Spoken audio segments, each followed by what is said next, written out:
second chapter, Units and Measurement of class 11. We'll be discussing part 1. Okay, in this part 1 we'll study about fundamental and derived units, some system of units, then practical units of length, mass and time. Okay, also we'll discuss some indirect methods of measurement of length. Okay, so let's start with physical quantity.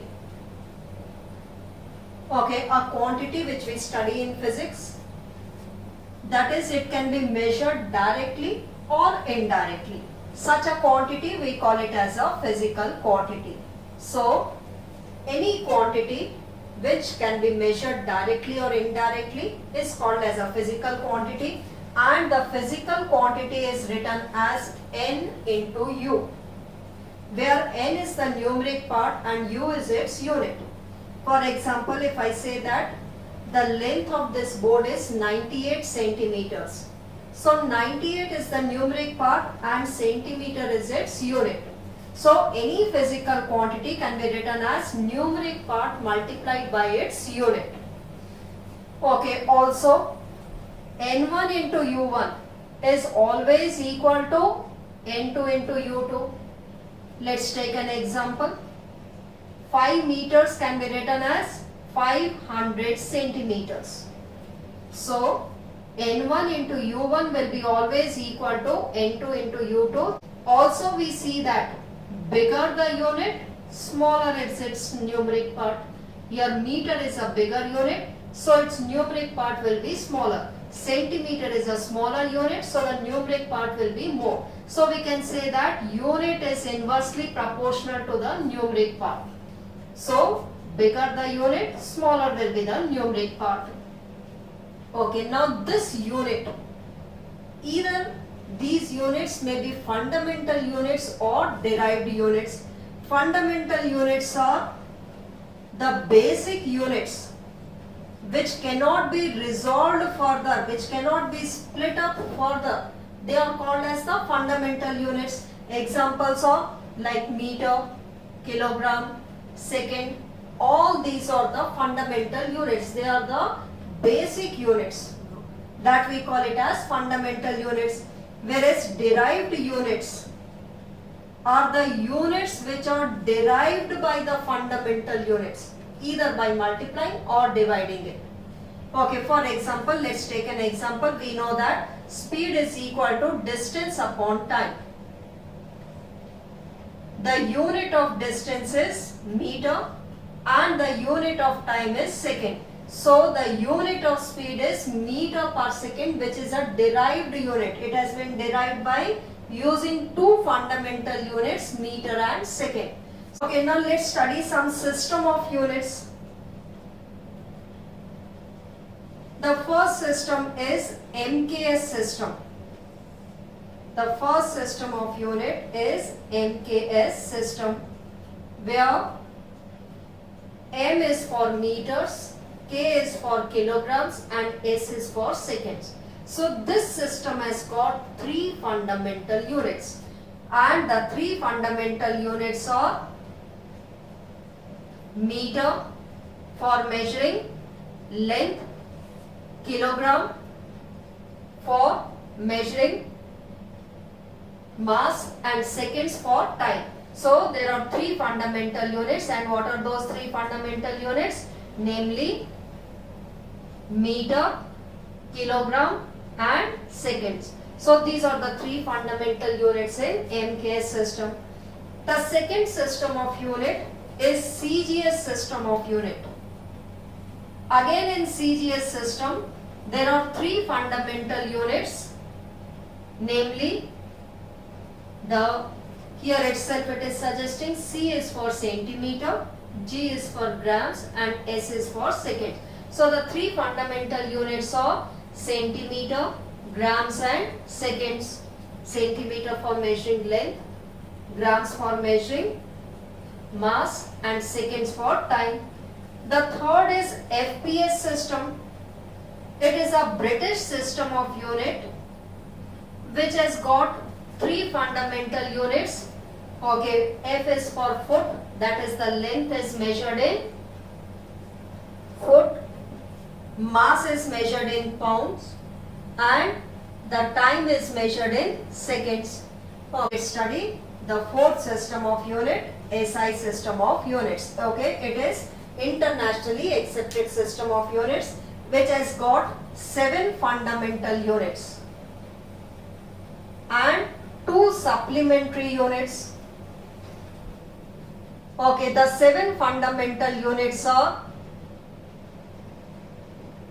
the first 3 are the same, MKS, like meter, kilogram and second. So the first is meter for measuring length or distance. The second is kilogram for measuring mass. The third is seconds for measuring time. Besides these 3, 4 more are included in this system. The next is ampere for measuring electric current. The next is Kelvin for measuring temperature. The temperature is measured in Kelvin in SI system. The next is candela, which is for measuring luminous intensity. That is the intensity of light falling per unit area per second. That we call it as luminous intensity. Or you may say the intensity of light is measured in candela. Okay, then the next is mole for measuring amount of substance. The amount of substance is measured in mole. So these are the 7 fundamental units in SI system: meter, kilogram, seconds, ampere, Kelvin, candela and mole. So these are the 7 fundamental units, and also there are 2 supplementary units. The first supplementary unit is radian. Radian is the unit for measuring plane angle. Okay, now what is plane angle? The arc of a circle subtends some angle at the center. This is the arc of a circle. Let AB is the arc, which is equal to the length of this arc. Let it be equal to S, and the radius of this circle be equal to R.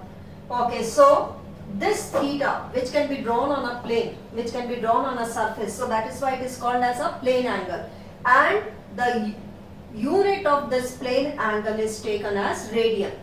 Okay, and we know that this plane angle theta is equal to arc upon radius. What is the length of the arc? S, and the radius is R. So the plane angle is equal to S arc upon radius, S upon R, and its unit is taken in radians.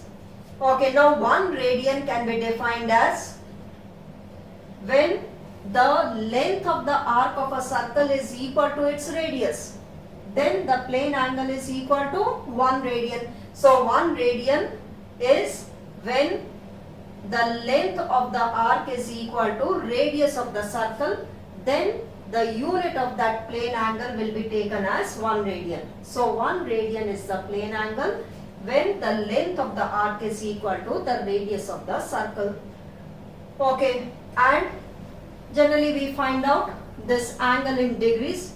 Now in order to convert it in radians, 180 degree is equal to pi radian, or you may say pi radian is equal to 180 degree.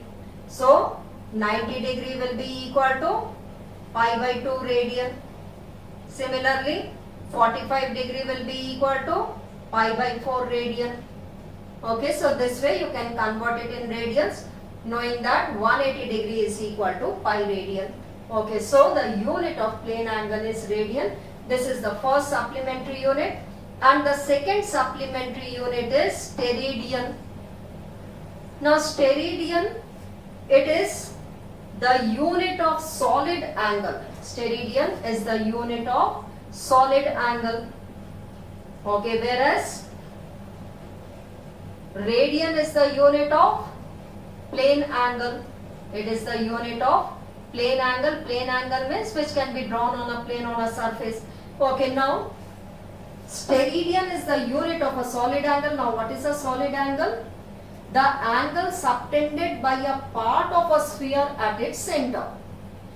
Okay, let ABCD is the part of a sphere and it is subtending some angle at the center.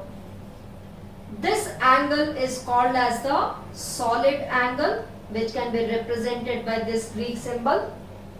Let the area of this part of the sphere, let it is equal to S. Let the area of this part of the sphere which is subtending this angle O at the center is S. Now this solid angle is given by surface area upon square of the radius. Solid angle is surface area of the part of a sphere divided by square of the radius. Okay, now how can you define one steradian? One steradian is the solid angle when surface area of the part of the sphere is equal to square of its radius. So one steradian is that solid angle when the part of the surface is having a surface area equals to the square of its radius. Then we say that the angle, the solid angle subtended at the center is equal to 1 steradian. So these are the 7 fundamental units and 2 supplementary units in SI system. The first supplementary unit is radian, which is the unit of a plane angle. Steradian is the unit of a solid angle. Okay, let's study some characteristics of a standard unit. Okay, what should be the characteristics of a standard unit? The unit which we take it is called as a standard unit. The first characteristic is it should be well defined. That is, neither it should be a very big unit nor it should be a very small unit. It should be well defined unit. Okay, and it should be easily accessible. The thing which is used to define that unit, that thing should be easily accessible. For example, like 1 kilogram is defined as the mass of prototype of platinum iridium alloy whose height is equal to its diameter. Okay, the platinum iridium alloy whose height is equal to its diameter, that mass is taken as 1 kg. Okay, so that platinum iridium alloy should be easily accessible. Also, it should be easily reproducible. Okay, if that material is finished, it should be easily reproducible. Also, it should not change with the time. Should not change with the time. Any unit, the standard unit which is taken, it should not change with the time. Okay, that is taken as a standard unit. Also, it should not change with the changing physical conditions, like if the temperature, pressure changes, the unit should remain the same. So, it should not change with changing physical conditions like temperature, etc. Temperature, pressure, humidity. Okay, the physical conditions are temperature, pressure, etc. So it should not change with the changing physical conditions. So such a unit we take it as a standard unit. Okay, so these are the characteristics of a standard unit. Next we'll discuss some practical units of length. Okay, then of mass and then of time. Okay, some very big units are taken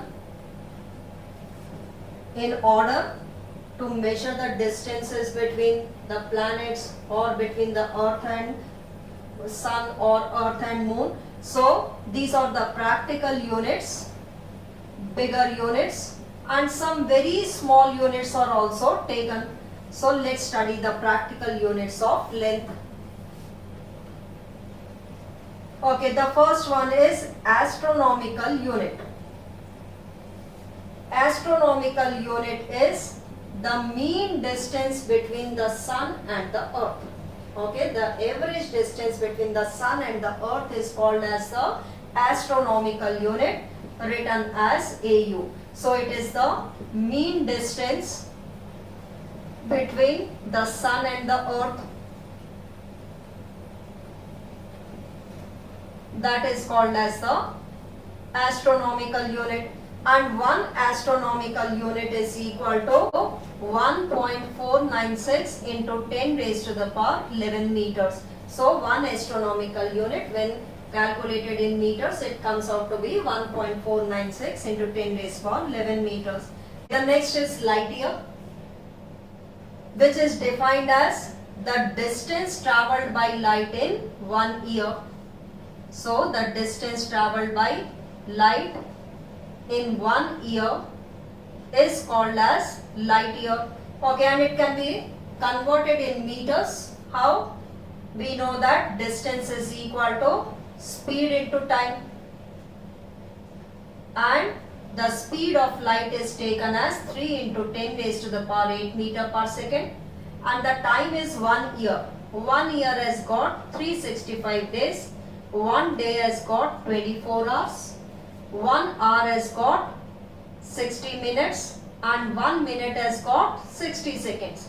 So when calculated, this comes out to be 9.46 into 10 raised to the power 15 meters.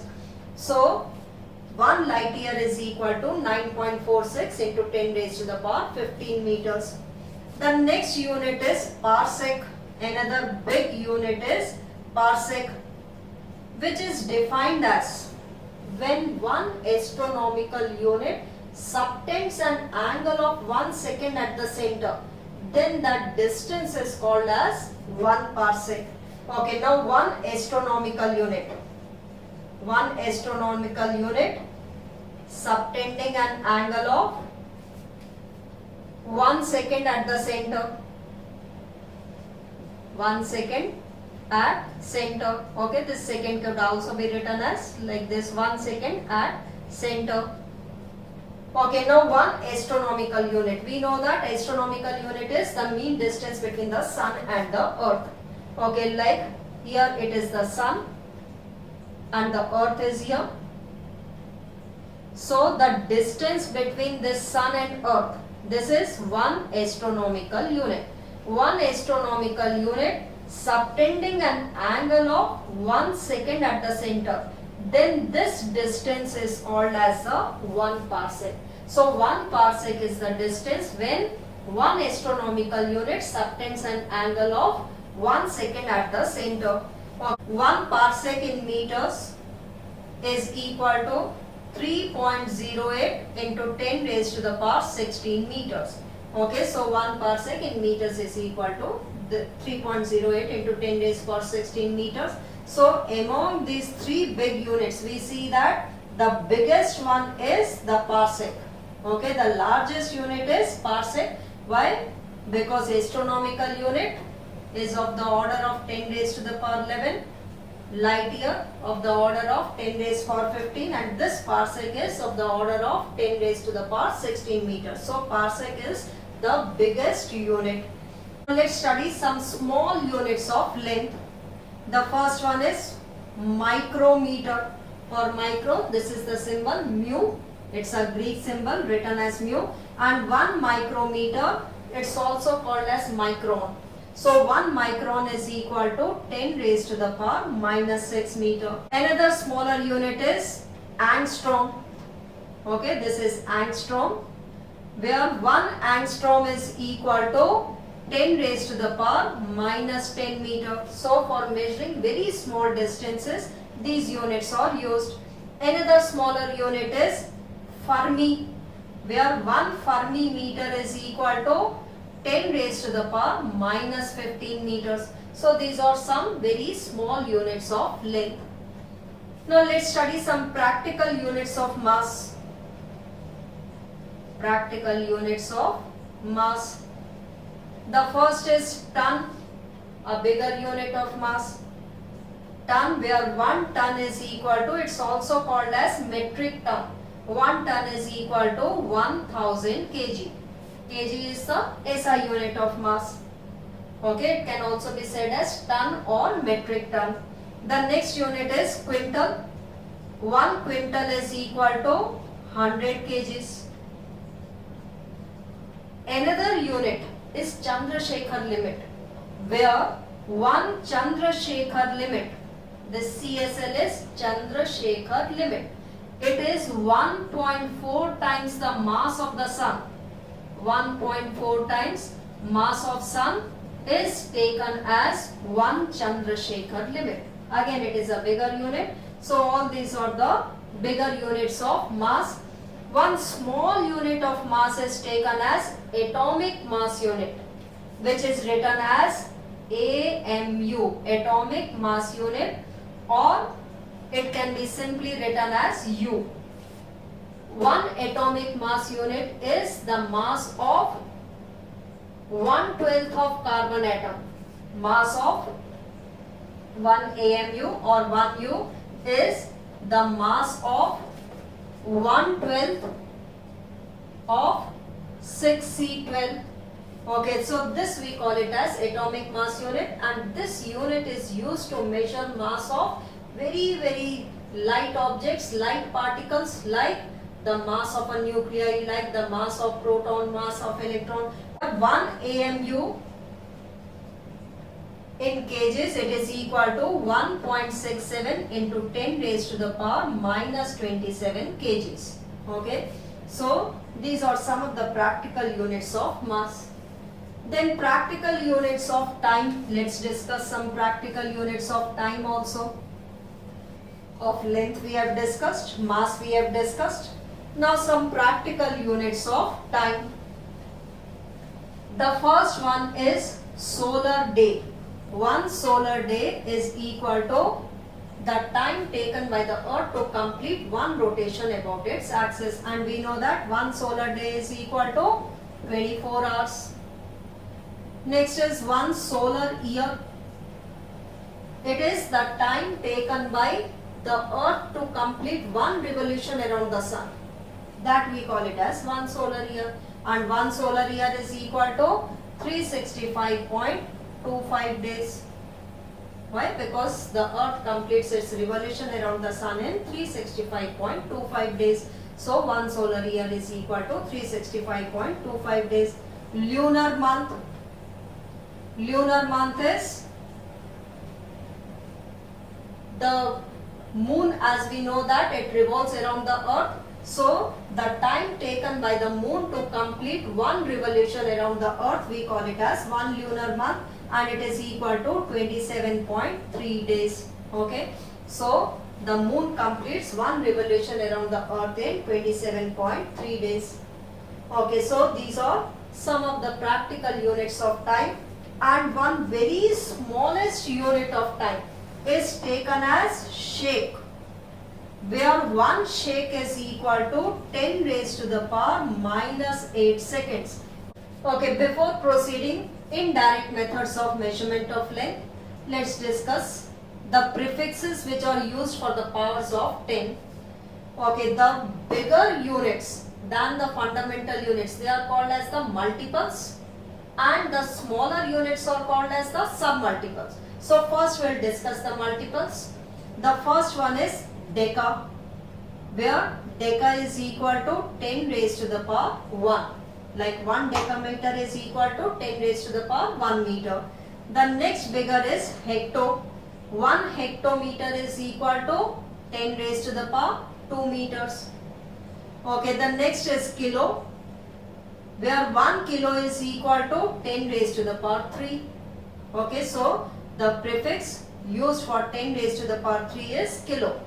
Okay, the next bigger unit is mega, where 1 mega is equal to 10 raised to the power 6. Like 1 megameter is equal to 10 raised to the power 6 meters.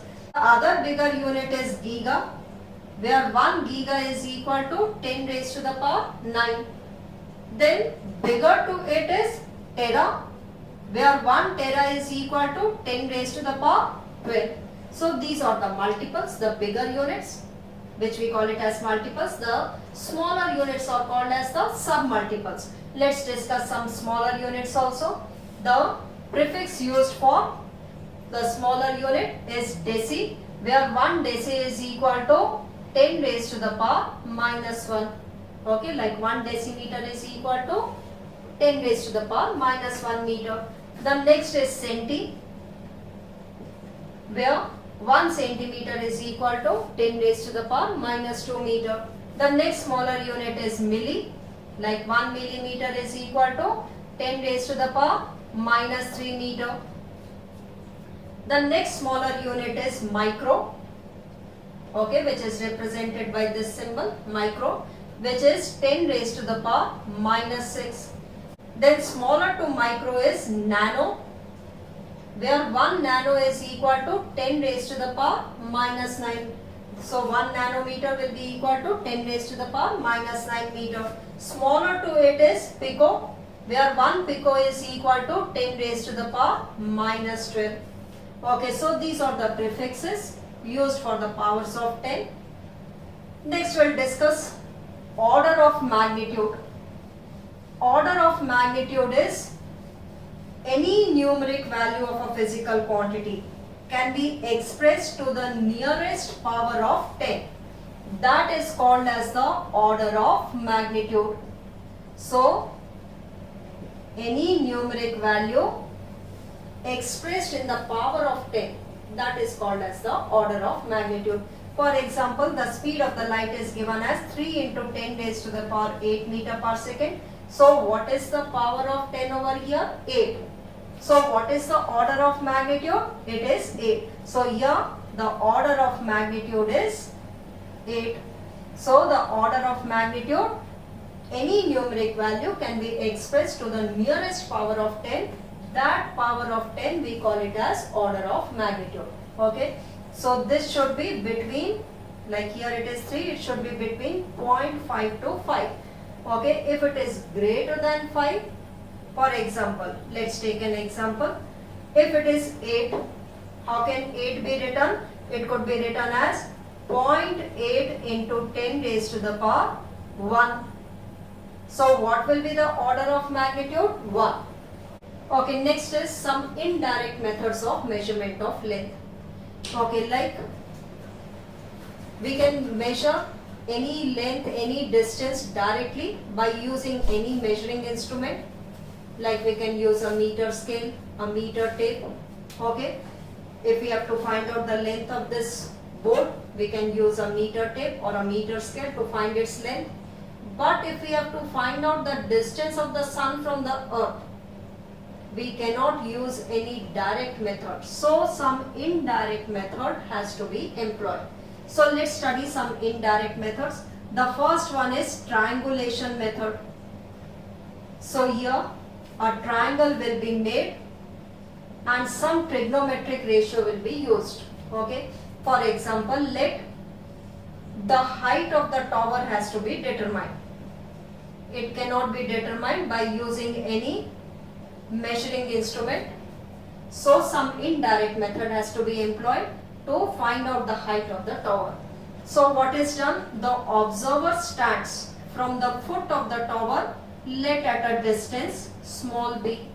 The observer is standing at this point A from the foot of the tower, let this distance is b, and from here using an instrument sextant, he measures this angle. He can measure this angle theta. Okay, so theta could be measured looking at the tip of the tower. This theta could be measured with the help of an instrument called as sextant. Okay, so now B is known, theta is known. So how can H be determined? Using the trigonometric ratio, tan theta is equal to perpendicular upon base, H upon B. So here B is known, theta is known. So the height of the tower could be determined by using this formula, H is equal to B into tan theta. So this method is called as the triangulation method. Now the next method is parallax method. What is parallax? The apparent shift of a body with respect to the background, that is called as a parallax. So it is the apparent shift of any body with respect to background. Let's take an example to define this parallax. Let me draw a line. Keep your finger in front of it. Looking from the left eye, see this finger such that the finger and the line coincides.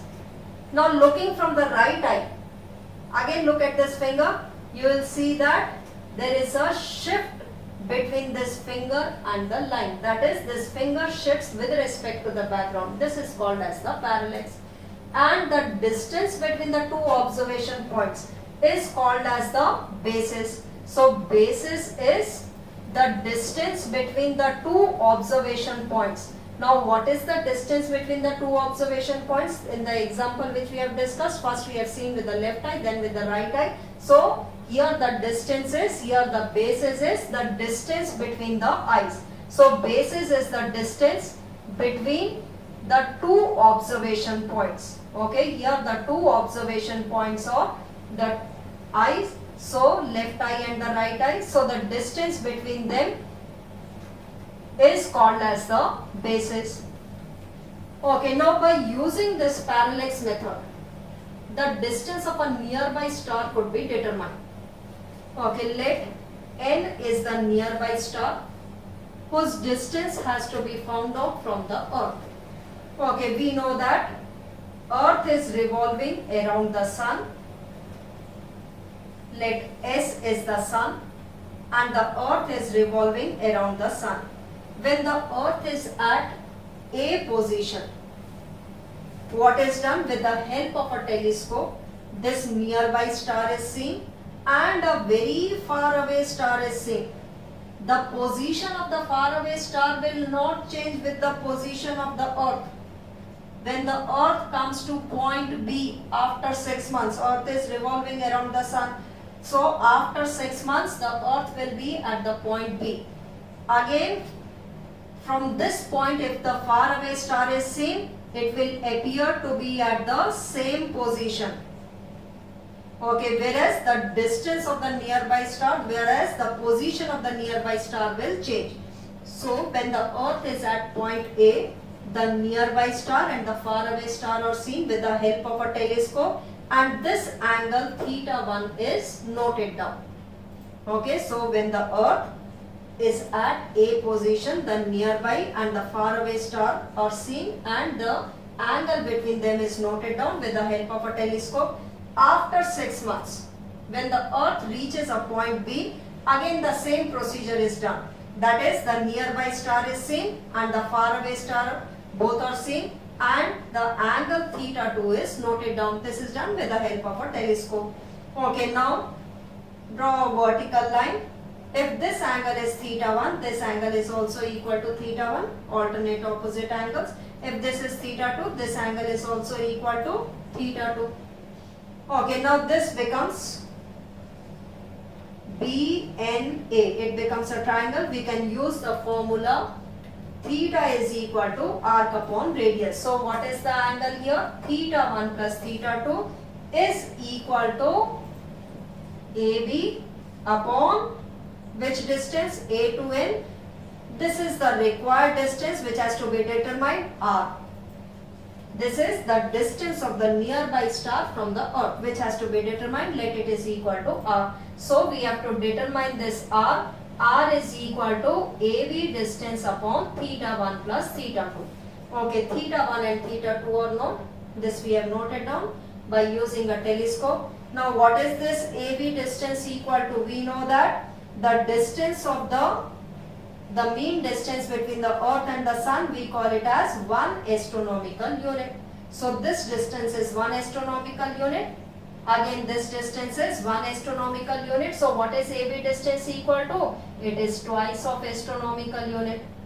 So using this formula, we can find out the distance of a nearby star from the earth. Again, we have employed some indirect method to measure the distance of the nearby star from the earth. And this method we call it as the parallax method. The next is to determine the diameter of the moon. Again, there is no direct method to measure the diameter of the moon, so some indirect method has to be employed. Again, by using a telescope, the diameter of the moon is determined. Diameter of moon. So from the earth, at some position the observer stands and sees one edge of the moon, then the other edge of the moon, then with the help of a telescope this theta is noted down. Let AB is the diameter.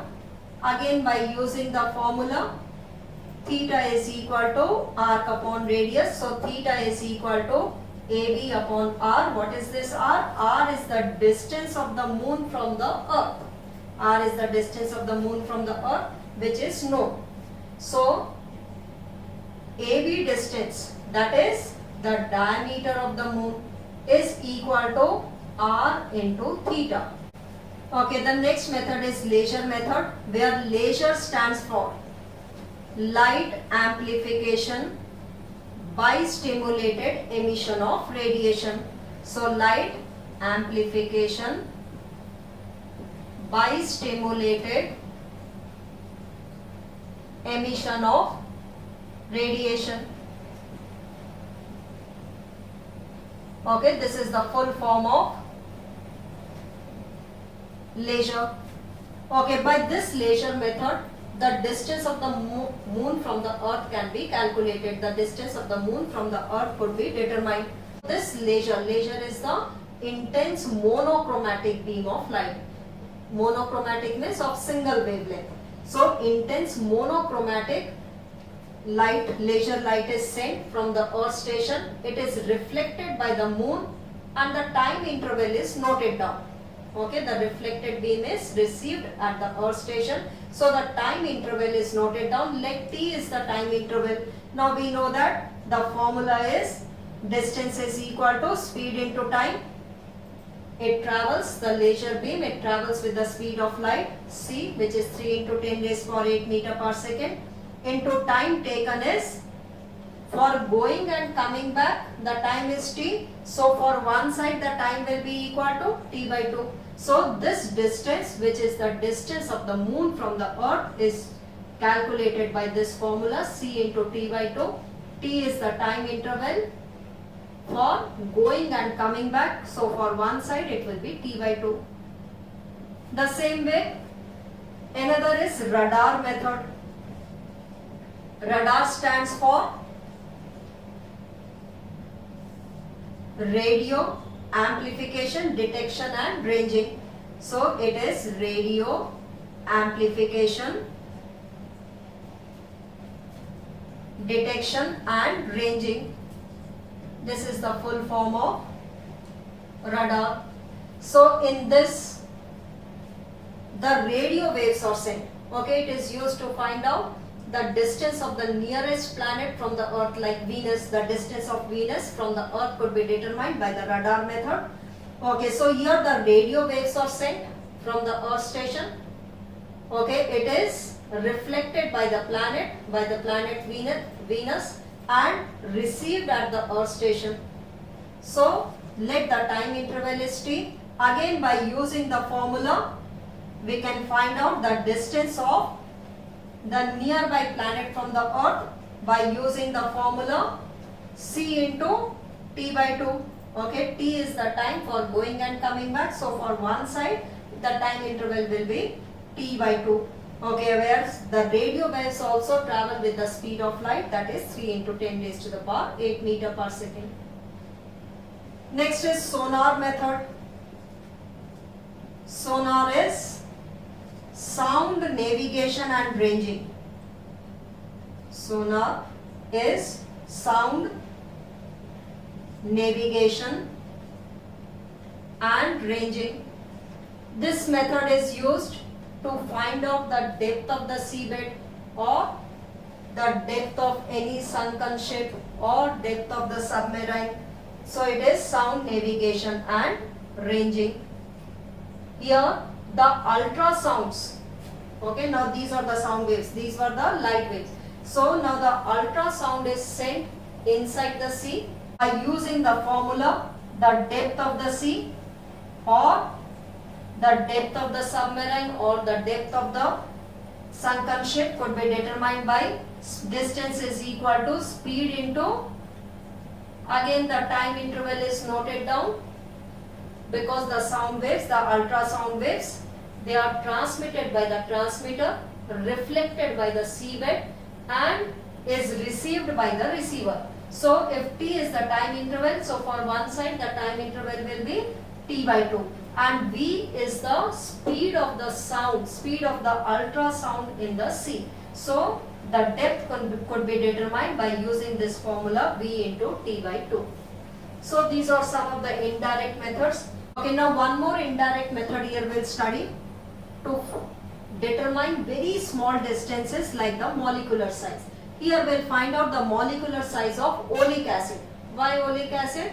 It is a soapy type of liquid whose molecular size is quite bigger than the other liquid molecules. It is of the order of 10 raised to the power minus 9 meter. So it could be determined easily. So that is why the oleic acid is taken. Okay, now what is done? 1 cc of oleic acid is dissolved in alcohol. 1 cc of oleic acid is mixed with 20 cc of alcohol. Okay, now this cc is cubic centimeter. It is the unit of volume. 1 cc, 1 cubic centimeter of oleic acid is dissolved in 20 cc of alcohol. So we get one solution. From this solution, again 1 cc of this solution is taken and it is redissolved in 20 cc of alcohol. It is redissolved in 20 cc of alcohol. So we get a solution. So what is the concentration of oleic acid in this particular solution? Concentration of oleic acid is 1 by 400, 1 upon 20 into 20, that is 1 upon 400. Why? Because we have taken 1 cc of oleic acid mixed with 20 cc of alcohol. 1 cc of this solution is again mixed with 20 cc of alcohol. So what is the concentration of the oleic acid? It is 1 upon 400. Now n drops of this solution are taken. So what will be the volume of n drops? N drops have a volume which is equal to n into v. If each drop is having a volume v, so n drops will have a volume n into v. Now what will be the volume of the oleic acid in this? This is this solution which is here. Of that solution n drops are taken, so its volume is n into v. So the volume of oleic acid in this solution, volume of oleic acid in this solution is n into v upon 400. Why? Because the concentration of the oleic acid is only 1 by 400. So the volume of the oleic acid is n into v upon 400. Okay, now what is done of these n drops? Water is taken in a broad vessel. This is water taken in a broad vessel and n drops are poured on this water surface. So this solution will easily spread. This solution will easily spread on the water surface. Okay, so n drops are poured on the water surface which is taken in a broad vessel. So this solution will evenly spread, easily spread, and alcohol will evaporate from it. So what remains? Only the oleic acid layer will remain on the water surface. Let the thickness of this oleic acid is T and the area of it could be determined with the help of a graph paper and let the area is A. Okay, so this determination of area is not in your course. Let the area is A and the thickness of this oleic acid layer is T. Now from here what will be the volume of oleic acid? From this figure if we see, the volume of oleic acid is equal to A into T. Let this as equation number 2. This is also the volume of folic acid. This is also. So equating 1 and 2, what do we get? A into T is equal to N into V upon 400. So T is equal to N into V upon 400 into A. Using this formula, this thickness is determined. What is this thickness? Thickness is the molecular size. Thickness is the diameter of one molecule. So this thickness is giving the molecular size, that is the diameter of one molecule. The formula is N into V upon 400 into A. What is N? N number of drops were taken. Okay, so N number of drops are known. V is the volume of one drop, volume of each drop, which is also known. A is the area of this layer, oleic acid layer, which could be determined with the help of a graph paper. So T is equal to NV upon 400 into A. So by this, the molecular size of oleic acid could be determined, which is again some indirect method, because directly it cannot be measured with the help of any instrument. This molecular size cannot be determined, so indirect method has to be employed, and here we get the thickness of the oleic acid layer, that is the thickness of one molecule of oleic acid is given by this formula. So once again I repeat, 1 cc of oleic acid mixed with 20 cc of alcohol. From this solution 1 cc is taken, again redissolved in 20 cc of alcohol. So here we get the solution, n drops of this solution are taken, and the volume of the oleic acid in this solution will be N into V upon 400 if V is the volume of each drop. Okay, then these n drops are poured on the water surface taken in a broad vessel. This will spread evenly on the water surface and alcohol evaporates. So only the oleic acid layer remains on the water surface. From here if we see the volume of the oleic acid, it is A into T, equating 1 and 2. This is the formula to find out the thickness of the oleic acid layer, or to find out the molecular size of oleic acid. Okay, so first part we have completed.